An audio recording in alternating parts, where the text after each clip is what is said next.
सावन का महीना था और शाम से ही आसमान पर काले बादल छाए हुए थे। हवा में नमी थी और दूर दूर तक फैले खेतों के ऊपर धुंध की पतली परत तैर रही थी। रामदास काका अपनी बैलगाड़ी लेकर जगदीशपुर से मेले से कच्चे रास्ते से गुजर रहे थे। वो सुबह से मेला घूमकर बहुत थक चुके थे, लेकिन रामदास काका चुपचाप आसमान की तरफ देख रहे थे। वो परेशान थे कि कहीं जंगल पार करने से पहले बारिश ना शुरू हो जाए। तभी अचानक हवा ठंडी हो जाती है और अगले ही पल मूसलाधार बारिश शुरू हो जाती है। हे भगवान, ये कैसी लीला है आपकी। जिस बात का डर था वही मेरे साथ हो रहा है। अब मैं इस तेज बारिश में इस सुनसान रास्ता को कैसे पार करूं? उन्हें ऐसा लग रहा था कि पेड़ों के बीच कोई छिपकर उन्हें देख रहा है। तभी आसमान में बिजली चमकी और उसी पल देखा कि पेड़ों के बीच एक पुराना लकड़ी का दरवाजा खड़ा था, जिसके आसपास कोई दीवार नहीं थी। तभी आसमान में बिजली चमकी और उसी पल देखा कि पेड़ों के बीच एक पुराना लकड़ी का दरवाजा खड़ा था, जिसके आसपास कोई दीवार नहीं थी। बिजली कड़कना बंद हुई और दरवाजा भी गायब हो गया। तो रामदास काका के हाथ अचानक रस्सी पर कस जाते हैं और वो बहुत धीमी आवाज में बोलते हैं, अगर सच में वही दरवाजा है तो आज की रात आसान नहीं होने वाली। तभी जंगल के अंदर से पुरानी लकड़ी के चरमराने की आवाज आती है। बारिश अब पहले से और तेज हो चुकी थी। रामदास काका का ध्यान बार बार जंगल की तरफ जा रहा था। तभी उनकी नजर रास्ते के किनारे पड़ी कीचड़ पर गई।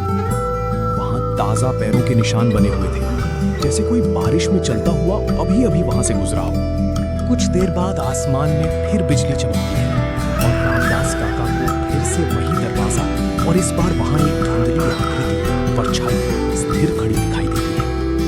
काका को इस बार भी कुछ नहीं दिखता और वो सोचते हैं कि शायद मैं ज्यादा सोच रहा हूँ। कुछ दूर चलने के बाद अचानक बैल अपने आप रुक जाते हैं। रास्ते के बीचों बीच एक विशाल पेड़ गिरा पड़ा था, जिसका तना इतना मोटा था कि बैलगाड़ी उसके ऊपर से नहीं जा सकती थी।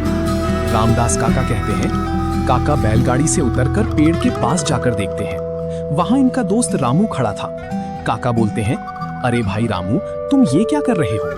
रामू बोलता कि अब क्या बताऊं काका, मेले से लौटते वक्त बहुत देर हो गया, इसलिए मैं जंगल वाले रास्ते से आ रहा था। अब जंगल पार करने का सिर्फ एक ही रास्ता बचा है, हवेली वाला रास्ता। काका बोलते हैं, ये रास्ता बेहद सुनसान है रामू, जिसका इस्तेमाल अब कोई नहीं करता था। काका उन्हें बिना पीछे देखे चेतावनी देते हैं, एक बात ध्यान से सुन लो, अभी तक जो कुछ हुआ है वो सिर्फ शुरुआत थी, असली खेल अब शुरू होगा। रास्ते की दोनों तरफ पुरानी और टूटी हुई हवेलियां दिखाई देने लगती हैं और माहौल में अजीब सा डर छा जाता है। बैलगाड़ी धीरे धीरे आगे बढ़ रही थी कि अचानक दोनों बैल एक साथ रुक जाते हैं। रास्ते के बीचों बीच एक औरत खड़ी थी। वो धीरे धीरे बैलगाड़ी की तरफ बढ़ने लगती है और कुछ दूरी पर आकर एक अजीब डरावनी हंसी हंसने लगती है। रामू भी समझ जाता है कि वो कोई इंसान नहीं है। रामदास काका बहुत धीमी आवाज में बताते हैं, ये इस जंगल का छलावा है। बरसात की कुछ रातों में ये जंगल में भटकता है और बाकी सारे रास्ते बंद करके इंसान को इसी रास्ते पर आने के लिए मजबूर करता है। रामदास काका तुरंत बैलों की रस्सी खींचते हैं और बैल पूरी ताकत से आगे दौड़ पड़ते हैं। कुछ ही देर में जंगल खत्म हो जाता है।